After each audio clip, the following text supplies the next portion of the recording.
Hola, ¿qué tal? Te doy la bienvenida a este podcast donde te hablaré de los videojuegos como servicio en la economía.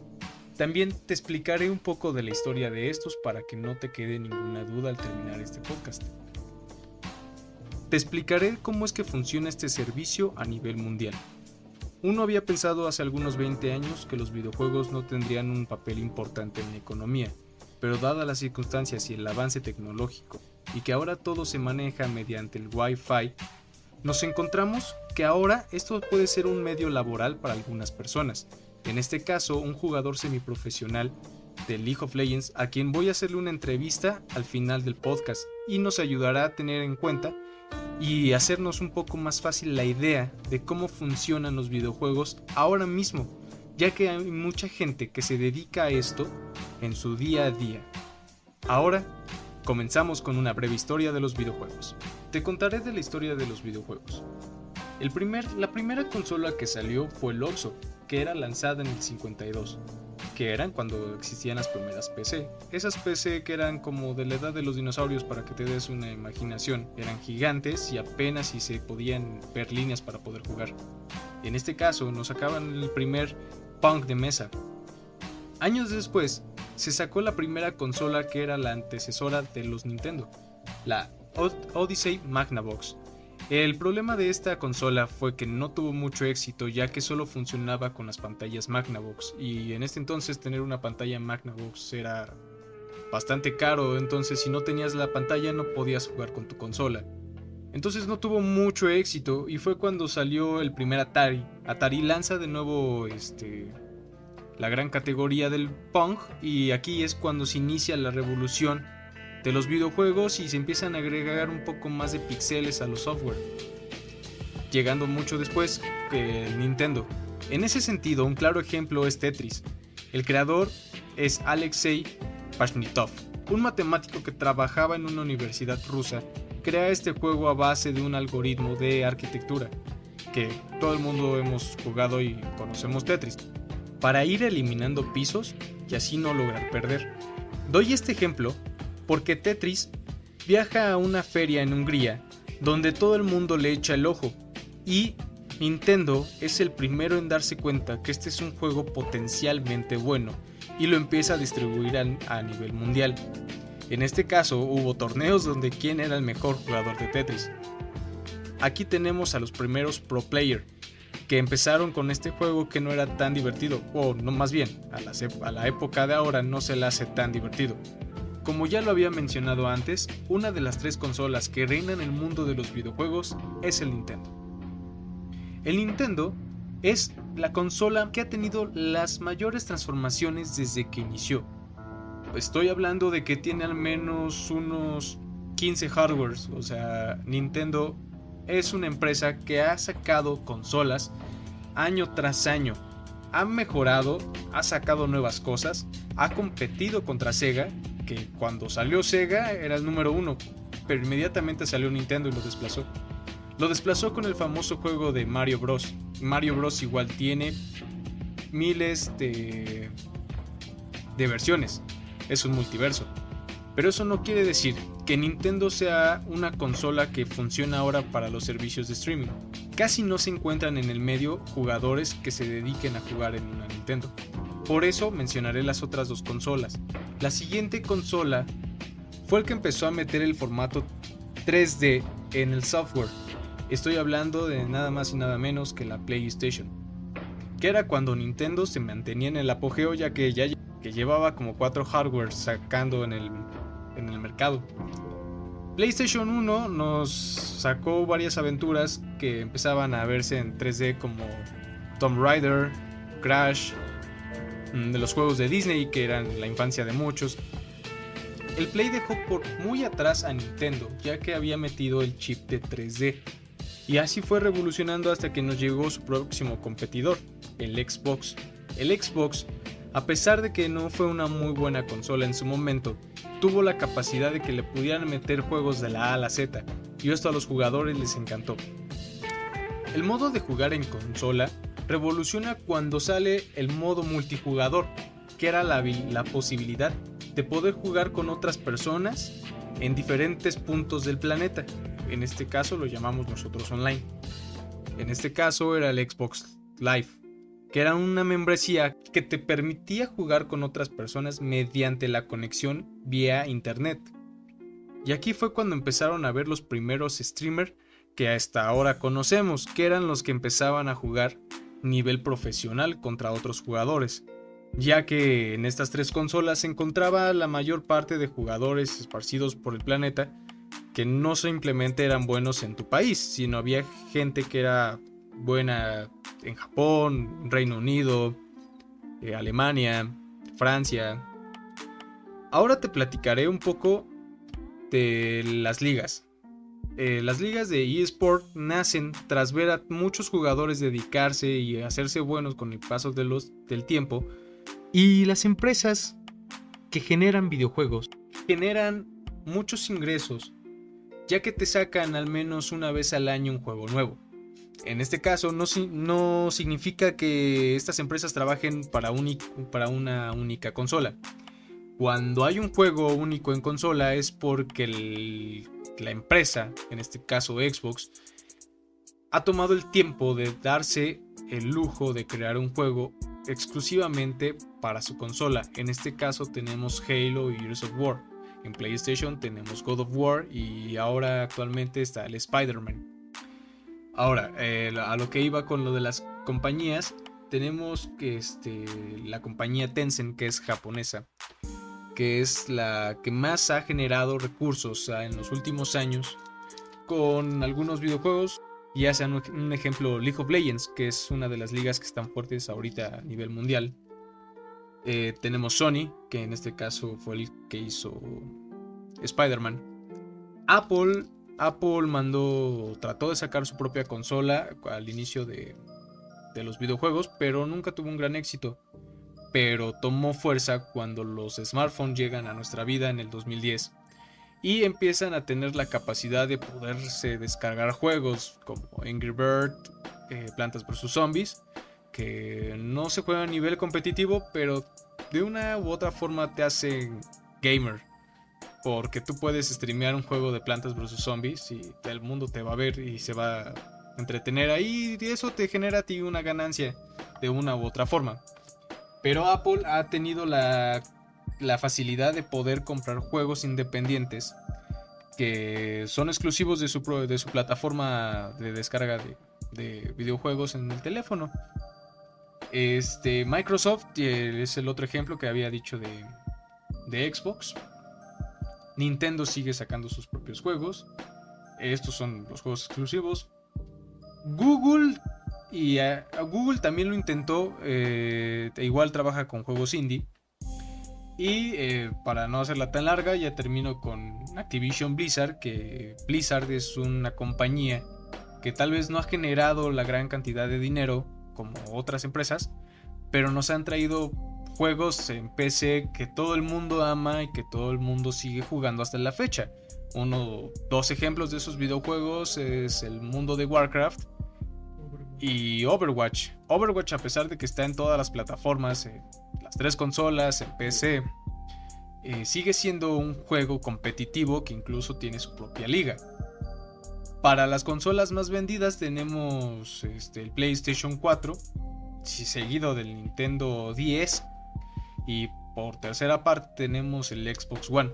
Que esté en tercer lugar el Xbox One no significa que sea una mala consola. De hecho, de las 3 consolas creo que es la mejor en hardware, pero en juegos PlayStation le gana. Entonces mucha gente se va más a los juegos que a la consola misma. Generando créditos, tomamos en cuenta que ya no son solo las consolas, sino los smartphones, como ya lo estaba mencionando anteriormente. Ahora se ocupa más las PC para los streamers, ya que la PC lo han logrado calibrar para que tenga mayor definición de modo de juego. Se hace mucho más fácil el modo de grabación. Muchas veces es más fácil empezar con una PC que con una consola, y ya con el paso de los tiempos tú como streamer vas ganando dinero y lo vas ahorrando, y poder hacerte de una PC gamer que pues, realmente tiene su chiste para armarla. Ahora te platicaré un poco de las ligas. Bueno, yo no te hablaré de las ligas directamente, Para ello he invitado a un jugador semiprofesional y colega de la UNAM. Su nombre es Kevin Bautista, está estudiando la carrera de comunicación y se encuentra ahora mismo compitiendo en las ligas que se hacen por parte de la Universidad de League of Legends. Un gusto tenerte aquí, Kevin. El gusto es mío. ¿Qué me podrías decir de las ligas de los videojuegos hoy en día? De cómo funciona este servicio, cuáles son las ganancias, los retos. Tú como estudiante, ¿cómo te la pasas? ¿Cómo es que puedes mezclar esa vida de estudiante y ser jugador semiprofesional? Bien, primero que nada, muchas gracias. Es un honor para mí estar platicando contigo, debido a que ser un jugador semiprofesional, al mismo tiempo ser un streamer, y dentro de este mismo entorno ser un estudiante de la UNAM, es complicado. La verdad que sí es complicado. A todo ello le agrego que puedo decir que puedo ser un creador de contenido. Pero vamos al punto. Pero vamos al punto. La escena competitiva, no solo de League of Legends, sino en general en Latinoamérica, empieza a crearse a partir del 2013, donde las ligas son muy pequeñas, donde hay un pequeño conglomerado de gente que se reúne para ver a sus equipos y a los jugadores más destacados dentro del ranking de las escenas de videojuegos, jugar entre ellos y ganar. En este sentido, te puedo comentar que ha crecido de poco a poco. No te voy a mentir, ni te voy a decir que Latinoamérica se compara a Europa, se compara a Asia, se compara a Estados Unidos principalmente respecto a espectadores y a nivel profesional. Pero sí te puedo comentar que dentro de este mismo entorno, Latinoamérica ha ido creciendo de poco en poco, sumando de poco en poco, tomándoselo cada vez más profesional y cada vez más directo. Respecto al tema de ser estudiante, ¿cómo le hago? Muy fácil. Tengo un horario, o mejor dicho un calendario, donde empiezo a planificar bien todos mis eventos. Si tengo un evento el viernes para jugar, o si tengo un evento el fin de semana para crear contenido, me apego a ese horario para que pueda salir de la mejor manera. Busco complementarlo con la universidad, ya que al estudiar comunicación y periodismo me da la ventaja de acercarme a ese mismo ámbito. Otra cosa es que la universidad, si tal y como lo escuchas, la UNAM ha creado un apartado en el cual los deportes electrónicos han ido creciendo y han ido pues sustentando a los estudiantes.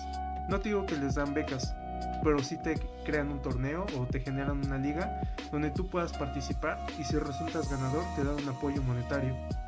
Respecto a esto, se puede decir que la universidad te brinda ciertos apoyos y ciertas pues oportunidades donde tú te puedas ir metiendo al ámbito de ser jugador profesional, de ser un caster, de ser lo que es un creador de contenidos o un streamer. Ok, y por esta parte, ¿tú qué opinas sobre este oficio? Porque ya es un oficio ser un streamer. Ya considera tener tus pequeñas inversiones para poder lograr hacer tus videos, para lograr comprar los nuevos juegos, ya que pues, para entretener al público tienes que tener nuevo contenido, nuevas cosas que enseñar. En este caso, ¿cómo realmente sientes ese ingreso al jugar los videojuegos? ¿Sientes que realmente te está regresando monetariamente el tiempo que tú estás dando como oficio, como trabajo? Bien, podría decirte que sí, pero la verdad es que esto es un camino arduo. Es un camino donde no de un día para otro vas a ser un creador de contenido que tenga 50,000 personas viéndote, o que te fichen en equipos deportivos altamente pues profesionales, sino que esto lleva trabajo y pues como bien se dice, pues es un camino difícil de recorrer. No digo que sea imposible, obviamente, pero se puede dar. Ok, ya para dar casi término a este podcast, pues solo me queda preguntarte una última cosa, y es ¿Cuál es tu opinión más bien de a lo largo de los años que han ido evolucionando los videojuegos? Este servicio nos dará nuevas cosas que ver en un futuro cercano, que pronto haya realidad virtual, ya que pues, ahora con lo que se está dando con las nuevas tecnologías nos den esa nueva experiencia donde los videojuegos algún día sean alguna clase de universidad, donde la universidad te dé esta oportunidad de convertirte en un streamer profesional, que te dé ese apoyo. ¿Tú qué opinas? ¿Cómo va esto de los videojuegos en México? Porque a nivel mundial supongo que es algo que se está avanzando, que se está apoyando, como en Europa, que el otro día estaba leyendo que hay streamers que se les da las becas jugosas porque se la pasen todo el día transmitiendo, y esto pues es su trabajo realmente. Pero esa es mi pregunta. ¿Tú qué opinas? ¿Cómo avanzarán los videojuegos en México para los jóvenes del futuro? Realmente no tengo un cálculo estimado, sin embargo te puedo comentar que en México la escena ha ido creciendo de poco a poco, eso lo sabemos muy bien. Otra cosa que te puedo comentar es que la tecnología va avanzando, y respecto a los juegos de realidad virtual se han ido dando ciertos experimentos o ciertos proyectos en los cuales unos han ido dando fruto. Respecto a tu otra pregunta, México lamentablemente es un país tercermundista, pero tiene ese apoyo en lo que son las redes comunicacionales y en el sistema de videojuegos últimamente. Esto quiere decir que dentro de un par de años se empieza a dar un poquito más esto de las ligas y lo empiezan a tomar más en serio la población mexicana, y no tanto mexicana sino latinoamericana, ya que con esto podemos ir monetizando, y así como yo lo he logrado, pues hay mucha gente que lo va a ir logrando de poco en poco. Entonces te podría decir que hay unas universidades, obviamente de paga principalmente, que sí te han ido ofreciendo esos apoyos o esas becas, como se les suele llamar, para que tú seas un jugador pues semiprofesional o profesional, y dentro de ello ir monetizando e ir teniendo tus propios ingresos. Entonces, si lo vemos a la larga, sí se va a hacer un trabajo finalmente, o sea, de hecho ya es un trabajo, pero se va a ir más que nada profesionalizando, lo cual es una virtud para todos los que quieren ser jugadores, porque actualmente vas con un niño y le preguntas qué quieres ser de grande y te dice quiero ser un jugador profesional, quiero ser un streamer, cuando antes te decían quiero ser un doctor, quiero ser un arquitecto, quiero ser un abogado, entre otras cosas. Entonces esto es un proyecto muy grande y que la verdad espero que tenga pues esa participación el gobierno más que nada, para ir generando y creando mayor como contenido respecto a este tema de los videojuegos y de las ligas y todo lo que es este mismo ambiente. Pues muchas gracias, Kevin. Ahorita por favor puedes decirnos dónde te podemos encontrar, tus redes sociales, de tu canal de streamer, porque pues bueno, ya que estamos viendo la situación de los videojuegos, cómo van evolucionando, como lo habíamos comentado aquí, pues se me haría una muy buena onda apoyar a nuestro jugador semiprofesional que representa varias veces la universidad, la carrera de comunicación. Por favor, Kevin, ¿nos podrías dar tus redes sociales? Sí, principalmente me puedes encontrar en Facebook como keps.uwu, que es UWU, o dentro de la página al equipo pues que represento es Osiris Gaming LOL, y por otra parte en YouTube me encuentras como Keps, que es Kep'(S) MX, y finalmente en Instagram como keps.mx. Muchas gracias, Kevin. Bueno, hemos llegado al final de este podcast. Gracias por tu tiempo, por haber escuchado a Keps. Espero que haya sido de tu agrado la información que te he dado. No me queda nada más que decir que te espero en el siguiente podcast. Espero que este proyecto de vuelo bien, que no se logre estampar después de este primer podcast. Hasta luego. Te deseo lo mejor.